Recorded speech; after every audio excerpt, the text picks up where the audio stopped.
বিসমিল্লাহির রহমানির রহিম। সমস্ত প্রশংসা আল্লাহর জন্য, যিনি মালিক, পুত্র পবিত্র, শান্তিময়, মর্যাদাবান ও সম্মানিত। তিনি আমাদের জন্য ইসলামকে দিন হিসেবে নির্ধারণ করে দিয়েছেন, আমাদের জন্য দিনকে পূর্ণাঙ্গ করেছেন এবং আমাদের ওপরের নিয়ামতকে সম্পূর্ণ করেছেন। আমি সাক্ষ্য দিচ্ছি যে আল্লাহ তাআলা ছাড়া সত্যিকারের কোনো ইলাহ নেই।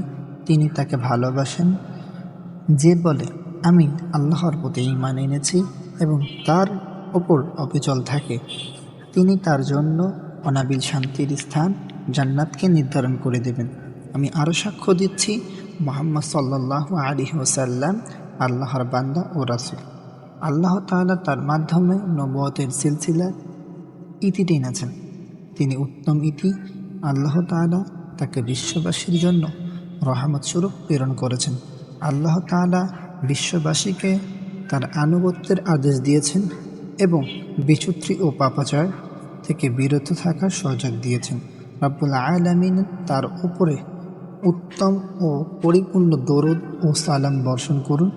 আল্লাহ তাআলা তার পরিবার পরিজন, সম্মানিত ব্যক্তিবর্গ ও তার সম্মানিত সাহাবীদের ওপর সন্তুষ্ট হন।